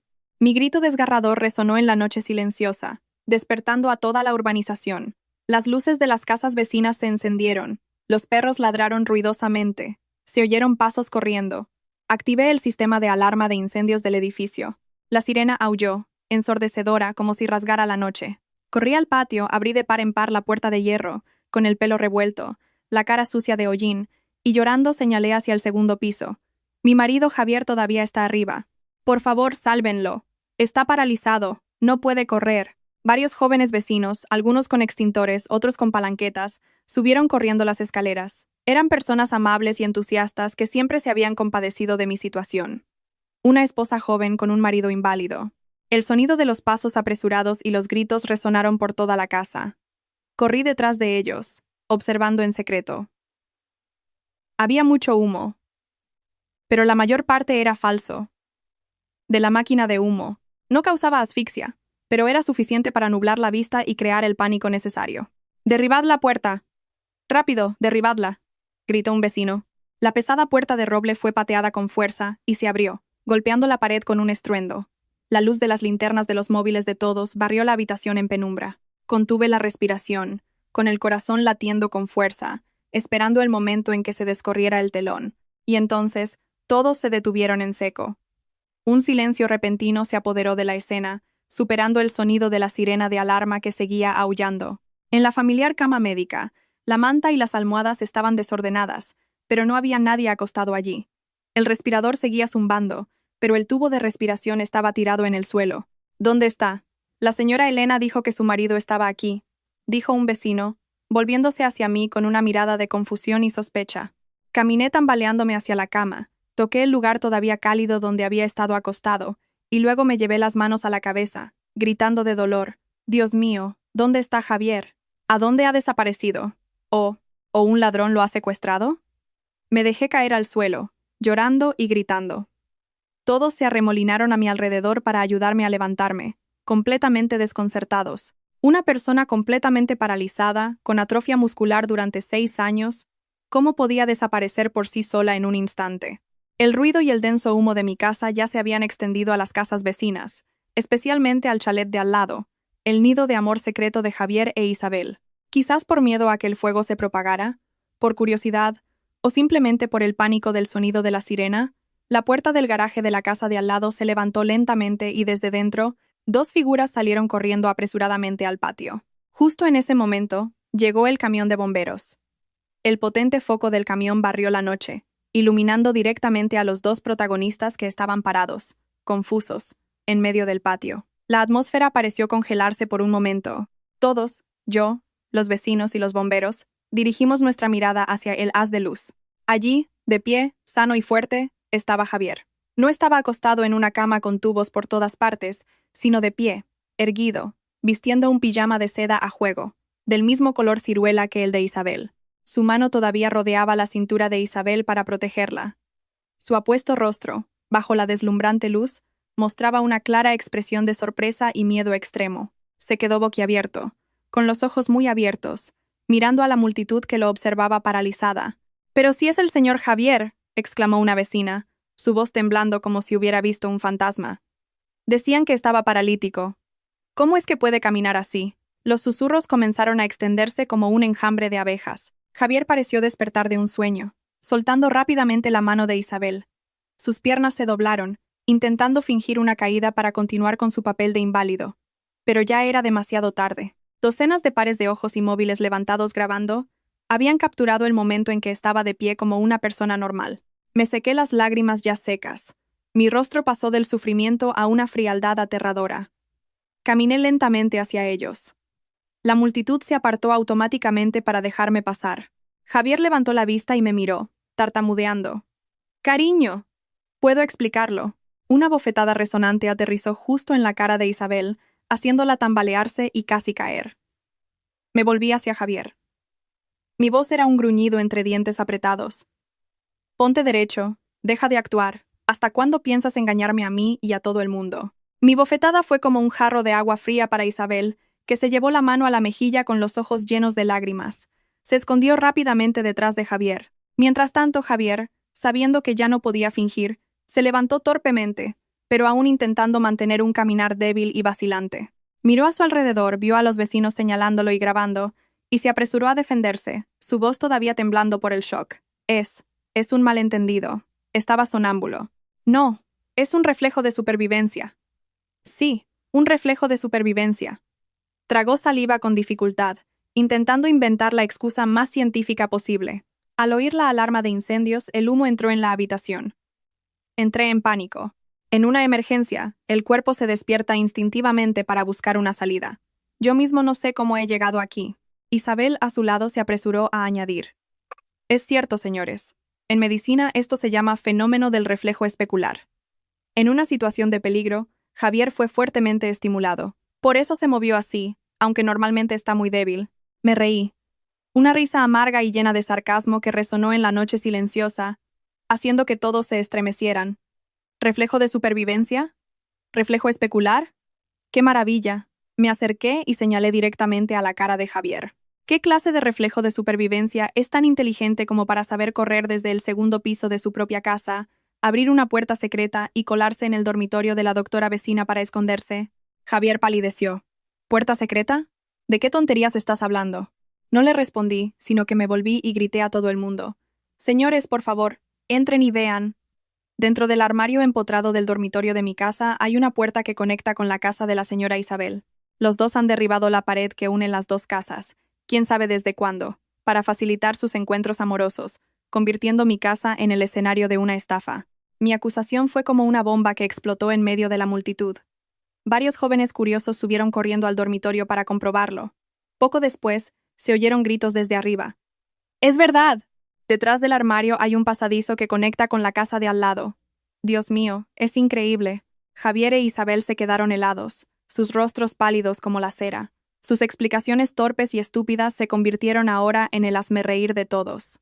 Todas las miradas de simpatía se habían transformado en asco y desprecio.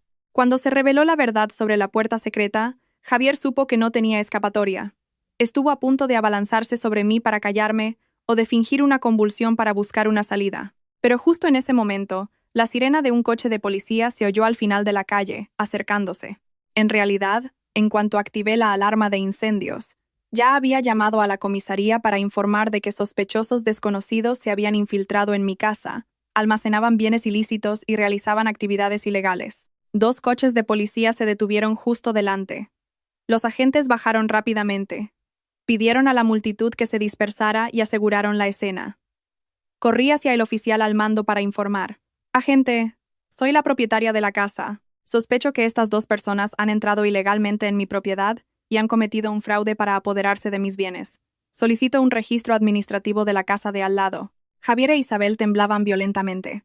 Isabel intentó explicar algo, pero la policía le ordenó que guardara silencio. Con el testimonio del presidente de la comunidad, la policía procedió a registrar el chalet supuestamente deshabitado. Cuando la puerta del garaje se abrió por completo, se reveló un espacio habitable, cómodo y completamente equipado. Sobre la mesa del comedor todavía había una botella de vino a medio beber y los aperitivos que les vi comprar esa misma tarde. En el dormitorio, la ropa de Javier, prendas de marca que supuestamente habían desaparecido, colgaba ordenada en el armario.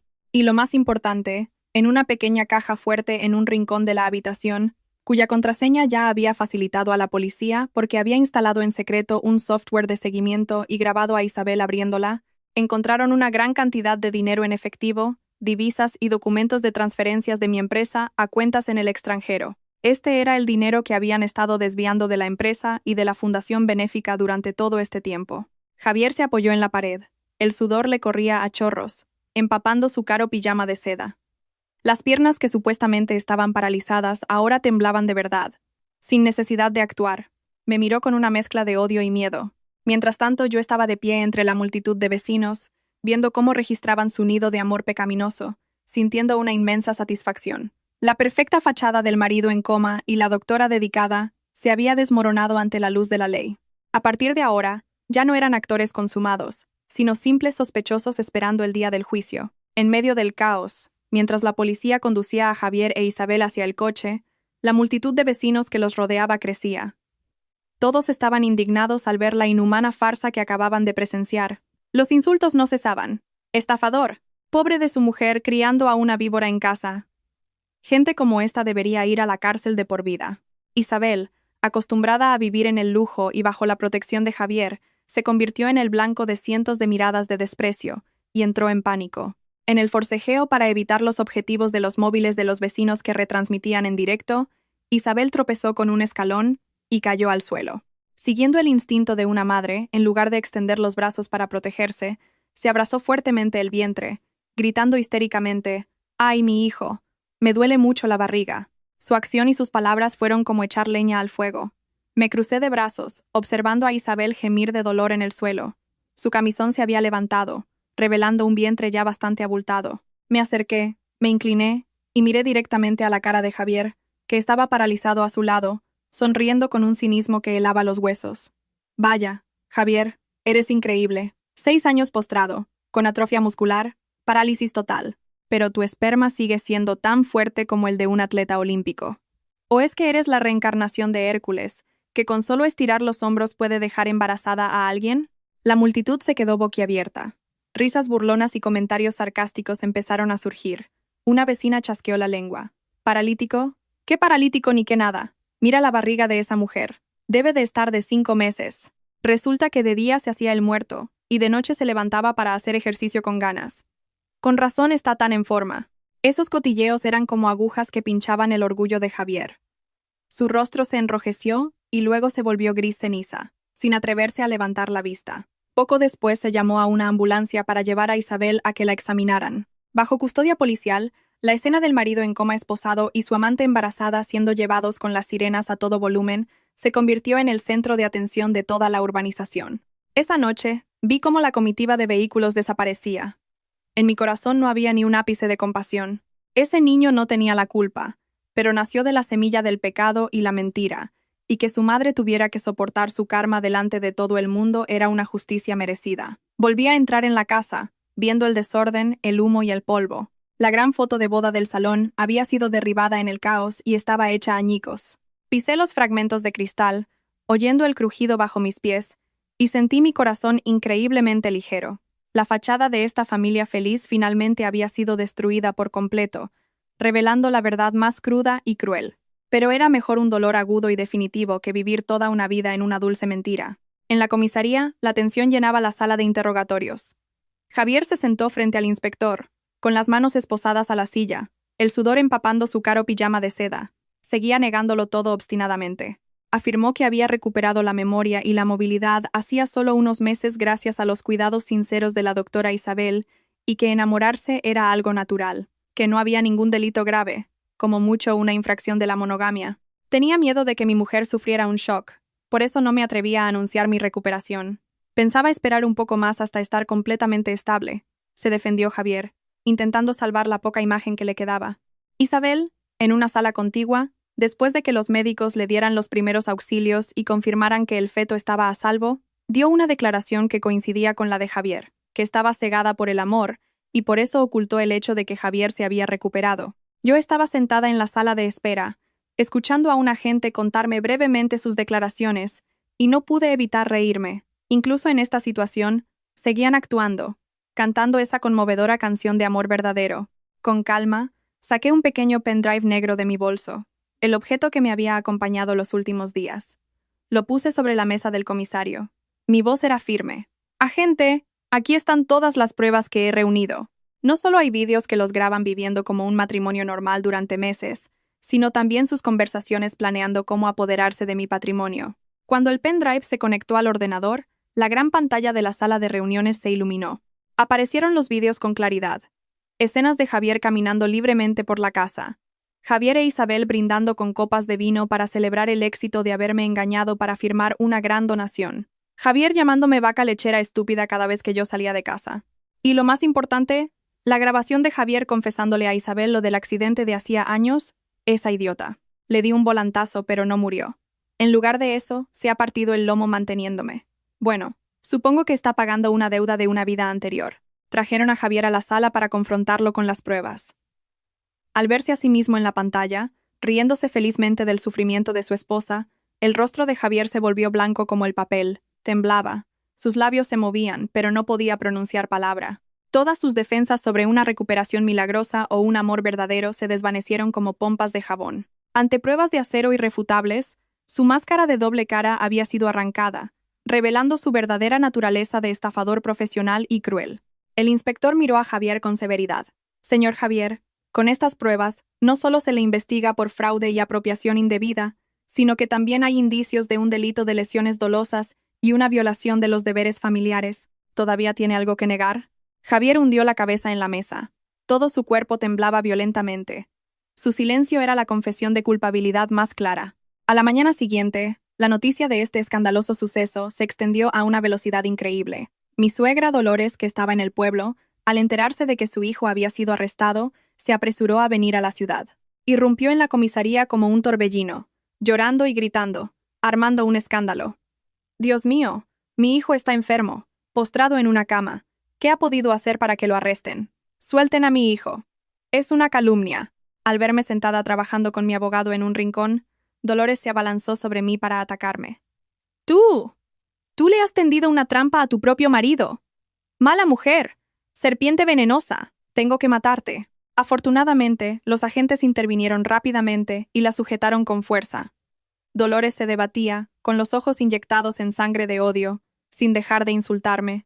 Me levanté, me arreglé la ropa y la miré con una mezcla de frialdad y lástima. Le hice una seña a mi abogado para que le diera una pila de fotocopias. «Dolores, cálmese. A su hijo no se le ha calumniado. No solo está perfectamente sano, sino que también tiene energía para dejar embarazada a una mujer de 5 meses. Y esto, léalo bien». Dolores arrebató la pila de papeles, sus manos temblorosas pasando las páginas. Eran copias de la confesión de deuda que Javier e Isabel habían estampado con su huella dactilar unos días antes, creyendo que era un poder notarial, junto con la notificación del banco sobre el embargo de todos los bienes en garantía. Hablé lentamente, palabra por palabra, para que se le grabara en el cerebro. Su hijo y su amada amante han firmado una confesión de deuda de 6 millones de euros de la empresa. Todos sus bienes, incluida la lujosa casa de la que tanto presumía, los terrenos del pueblo donde usted vive y la casa familiar de la que tanto alardeaba, ahora pertenecen a los acreedores. Ya he solicitado el divorcio y el juzgado ha admitido a trámite los papeles esta mañana. Ahora no tengo ninguna relación con esta familia llena de deudas. 6 millones de euros de deuda, tartamudeó Dolores. Su rostro estaba pálido como el de un cadáver. No podía creer lo que oía. Había venido a exigir justicia, a darle una lección a su nuera, y en su lugar recibía una noticia que era como un rayo en un día despejado. Toda su vida había cultivado la codicia, esperando que su hijo se hiciera rico para poder vivir a lo grande. Ahora, su hijo estaba en la cárcel, su fortuna desaparecida, y ella misma se convertiría en una indigente. El shock fue demasiado grande para Dolores, que no pudo mantenerse en pie, puso los ojos en blanco y se desmayó en el suelo de la comisaría. La miré yacer en el suelo, mi corazón impasible. El karma da vueltas. La codicia sin límites de madre e hijo finalmente los había llevado al abismo. Me volví hacia un agente y le dije: «Disculpe, por favor, llamen a una ambulancia para ella. Mis asuntos aquí han terminado. Me voy». Salí de la comisaría, respirando el aire de la libertad, dejando atrás la tragedia de su familia. Ante la amenaza de la cárcel y una dura condena, el amor verdadero entre Javier e Isabel se desmoronó más rápido que una pompa de jabón. Al enterarse de que Javier había firmado la confesión de una deuda millonaria y que toda la fortuna había desaparecido, Isabel se dio cuenta de que no le quedaba nada por lo que luchar. Comprendió que si seguía protegiendo a Javier, lo perdería todo: su carrera, su honor y el futuro del hijo que llevaba en su vientre. El instinto de supervivencia se apoderó de ella, transformándola de una dulce amante en la más fría de las traidoras. En la sala de interrogatorios, Isabel cambió su actitud 180 grados. Lloró desconsoladamente, interpretando el papel de una víctima engañada y coaccionada. Confesó a la policía que Javier la había amenazado, obligándola a participar en la farsa de su enfermedad. Acusó a Javier de ser el cerebro de todo, desde la creación de la fundación benéfica falsa para blanquear dinero hasta la falsificación de los informes médicos. Yo solo era una doctora que trabajaba por un sueldo. Me amenazó con matar a toda mi familia si no obedecía. Tenía demasiado miedo, por eso tuve que participar. Este hijo también es porque me forzó, sollozaba Isabel, sus lágrimas de cocodrilo cayendo a raudales. En la sala contigua, a Javier le mostraron el vídeo de la declaración de Isabel. Se quedó atónito al ver a la mujer que una vez amó con locura echarle toda la culpa a él. La ira lo consumió y perdió el control. Se abalanzó sobre la pantalla, gritando como un loco: «¡Zorra mentirosa! ¡Eres una víbora! Fuiste tú la que me dijo que fingiera estar enfermo para exprimirle el dinero a Elena. Fuiste tú la que me dijo que tuviera paciencia hasta que vendiera los terrenos. Y ahora quieres lavarte las manos». Preso de la rabia, Javier lo confesó todo, detallando cada una de las acciones de Isabel para vengarse. Admitió que fue Isabel quien contactó directamente con las farmacéuticas ficticias para inflar los precios de los medicamentos, y que era ella la titular de las cuentas que recibían el dinero ilícito. Los dos, que una vez se juraron lealtad eterna, que durmieron abrazados, ahora se atacaban sin piedad en la comisaría, desvelando los rincones más oscuros del otro para aligerar sus propias condenas. Yo observaba todo a través de un monitor, sintiendo un asco profundo. Resulta que su supuesto amor era así de barato. ¿Con dinero? Eran una pareja apasionada. En la adversidad, eran enemigos acérrimos. La farsa había terminado en la más absoluta humillación y deshonra. A Isabel le retiraron la licencia médica para siempre, y fue procesada como cooperadora necesaria. Mientras tanto, Javier, como autor intelectual, recibiría sin duda un castigo acorde a sus viles pecados. La tormenta mediática y legal arrasó la lujosa casa y mi empresa como un huracán, barriendo todo el falso lujo que Javier e Isabel habían construido con tanto esfuerzo. Una semana después de la imputación, el juzgado declaró oficialmente la quiebra de la empresa. Como Javier era el representante legal y había firmado la confesión de una deuda millonaria que él creía un poder notarial, toda la carga financiera recayó sobre sus hombros. Sentada en mi despacho, vi a través de la ventana a los empleados del banco y a los agentes judiciales presentando cada objeto en el chalet de al lado. Los caros sofás italianos, los cuadros de arte y la caja fuerte ya vacía, todo estaba ahora marcado como activo en garantía para su ejecución judicial. Isabel ya estaba detenida, por lo que la casa se había vuelto silenciosa y fría. La puerta cerrada, con solo una cinta amarilla cruzada, como una fea cicatriz. Pero lo más doloroso para Javier e Isabel no fue la pérdida de la casa o el coche, sino la desaparición sin rastro de los 3 millones de euros que me habían robado durante 6 años. En la investigación, la policía descubrió que todo el dinero había sido transferido a una plataforma internacional de comercio de criptomonedas a través de un broker. Javier confesó que quería que el dinero se multiplicara rápidamente para preparar una nueva vida con Isabel. Así que siguió el consejo de un amigo, que en realidad era alguien a quien yo había contratado, para invertir en un proyecto cripto. Él se creía un lobo de las finanzas, pero solo era un cordero llevado al matadero. Justo la noche en que fue arrestado, la plataforma colapsó. El propietario desapareció, llevándose los 3 millones de euros al vacío. Recuerdo la mirada vacía de Javier cuando su abogado le dio la noticia en la cárcel. Rugió como un animal herido, golpeándose la cabeza contra la pared. «¡Mi dinero! El dinero de mi sudor y mis lágrimas». Llamaba al dinero robado y estafado su sudor y sus lágrimas. ¡Qué ironía! No sabía que su codicia sin límites lo había llevado a la trampa financiera final que yo le había preparado meticulosamente. El dinero mal habido nunca dura. No solo perdieron todo el dinero, sino que su honor también fue pisoteado. Los medios de comunicación y las redes sociales se hicieron eco del caso del marido en coma y la doctora amante. Las imágenes de Javier de pie en la noche del incendio, de Isabel embarazada, o el vídeo de Javier insultando a su esposa, se convirtieron en el cotilleo de todas las cafeterías y mesas de comedor. La familia de Javier en el pueblo no se atrevía a salir de casa por la vergüenza. Dolores, después de sufrir un pequeño infarto en la comisaría, ahora estaba realmente postrada en una cama, experimentando exactamente lo que ella me obligó a soportar. La diferencia es que ahora no había nadie que la cuidara bien. Firmé el último papel para entregar los activos al banco y saldar la deuda. Esta lujosa casa también sería subastada. No me arrepentí. Para mí, ya no era un hogar, sino la escena de un crimen. Un asesinato del alma que duró 6 años. Cogí una pequeña maleta, con solo unas pocas prendas y objetos personales, y salí por la pesada puerta de hierro. Antes de que trasladaran a Javier para cumplir su condena, decidí visitarlo en la cárcel por última vez. No porque quedara algún sentimiento, sino porque quería cerrar perfectamente esta trágica novela. La sala de visitas estaba separada por un grueso cristal. Javier se sentó al otro lado, con la cabeza rapada, vestido con el uniforme de preso a rayas. En poco más de un mes, parecía haber envejecido 10 años. Sus ojos estaban hundidos, los pómulos marcados, la piel grisácea. La apariencia elegante y encantadora de un falso director de empresa o un amante poderoso había desaparecido por completo. Solo quedaba el cuerpo lamentable de un pecador. Al verme, los ojos de Javier brillaron con una tenue esperanza. Cogió el teléfono. Su voz era suplicante y temblorosa. Elena, Elena, cariño, ayúdame. Retira la denuncia. Dile a la policía que me perdonas. Esto es solo un asunto familiar interno. Ya sé que me equivoqué. Juro que cuando salga de la cárcel seré tu esclavo para redimir mis pecados. Esa Isabel me envenenó la mente, pero yo todavía te quiero. Levanté el teléfono y lo miré con una extraña calma. Ya no había odio, ni el dolor desgarrador de antes.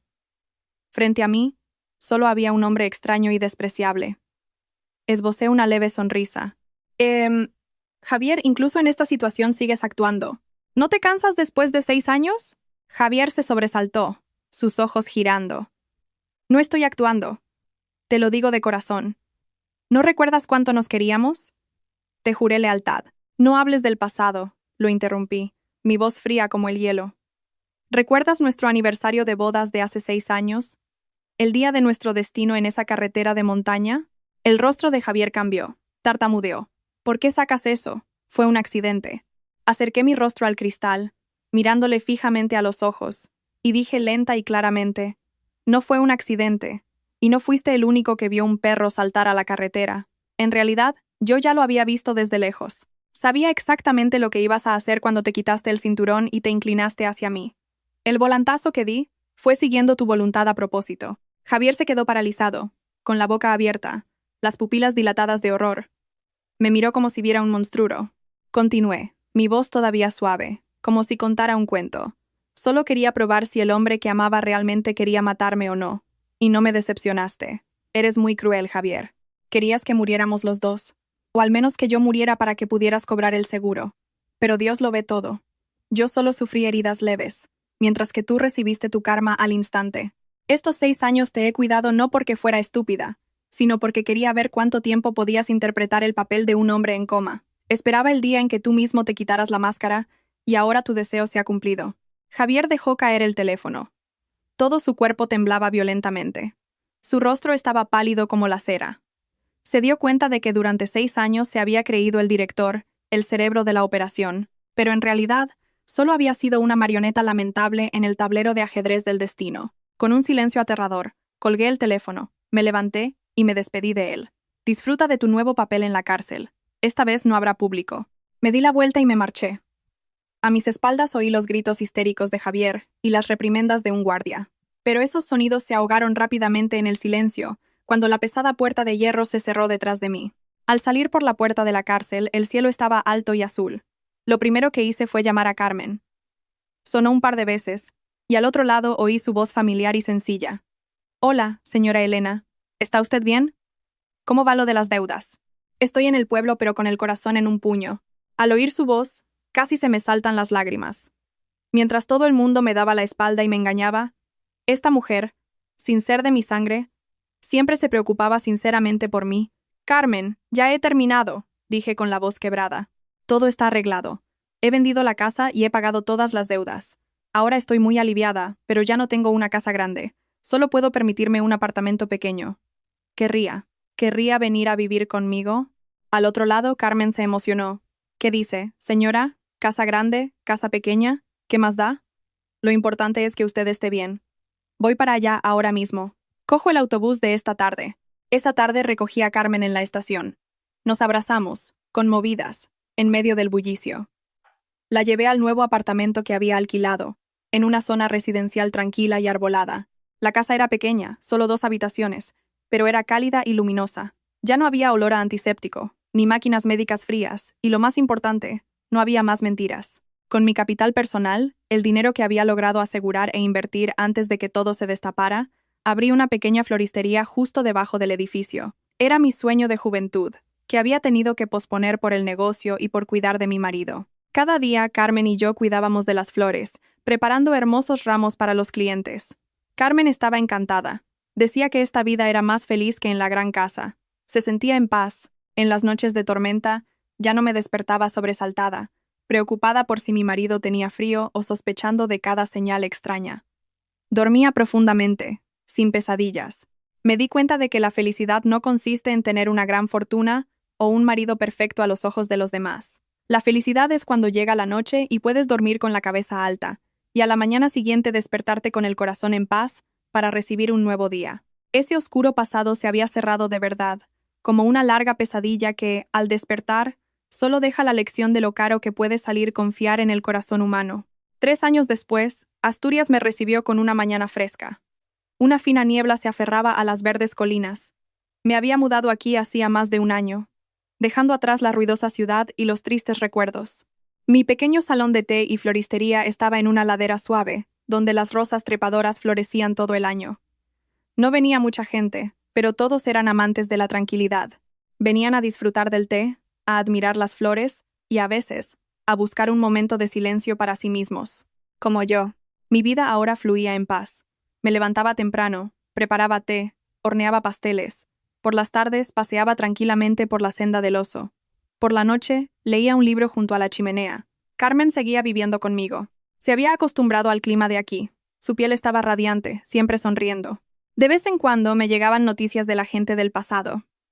Javier salió de la cárcel antes de tiempo por buena conducta o por su débil salud, pero ahora estaba realmente discapacitado. En la cárcel, otros presos le dieron una paliza que le rompió una pierna. Ahora cojeaba, vendiendo cupones en la estación de autobuses. Isabel, después de salir de la cárcel, desapareció sin dejar rastro. Se rumoreaba que se había ido a la frontera a trabajar como prostituta, dejando a su hijo en un orfanato. Al oír estas historias, mi corazón no se inmutaba, ni alegría ni pena. Sembraron vientos y ahora cosechaban tempestades. La vida es muy justa. Los había perdonado, no porque lo merecieran, sino porque yo merecía la paz. Guardar rencores como beber veneno y esperar que el otro muera. Por favor, una tetera de té de lavanda. Con poco azúcar, una voz grave y cálida interrumpió mis pensamientos. Levanté la vista y me encontré con una mirada cálida que me observaba atentamente. Era un cliente habitual que venía a la tienda todos los sábados por la tarde. Era arquitecto, un hombre con manos talentosas y una sonrisa amable. Nunca me preguntaba por mi pasado ni me decía piropos. Simplemente venía, se sentaba en silencio, bebía su té y me miraba trabajar. A veces, me contaba cosas divertidas sobre las casas que diseñaba. Sonreí y puse suavemente la tetera, que desprendía un aroma púrpura, sobre su mesa. Aquí tiene su té de lavanda. Hoy las flores están preciosas. Me miró a los ojos y luego al jardín de flores fuera de la ventana. Dijo en voz baja, flores hermosas, té fragante, y la persona que lo sirve ya tiene el corazón en paz, ¿verdad? Me quedé en silencio un momento, y luego asentí, una sonrisa radiante floreciendo en mis labios. Sí, mi corazón está en paz. Las heridas se habían convertido en cicatrices. Aunque todavía quedaban las marcas del tiempo, ya no dolían cada vez que soplaba el viento. Miré el cielo azul que se extendía afuera, respirando profundamente el aroma de la hierba y las flores. La vida aún era larga y hermosa. No sabía qué me depararía el futuro, si volvería a abrir mi corazón a un nuevo amor. Pero sabía una cosa con certeza. Estaba viva. Una vida que era verdaderamente mía, libre y en paz. La brisa de la montaña soplaba, trayendo el melodioso tintineo de un carillón de viento. Volví a mi mostrador, agradeciendo en silencio las tormentas que habían pasado, pues me habían enseñado a valorar los días soleados y hermosos como el de hoy. Si te ha gustado esta historia, no olvides suscribirte, activar las notificaciones, darle a me gusta y compartirla para difundir estos mensajes significativos. Cada comentario tuyo es una gran fuente de inspiración para nosotros. Nos vemos en las próximas historias.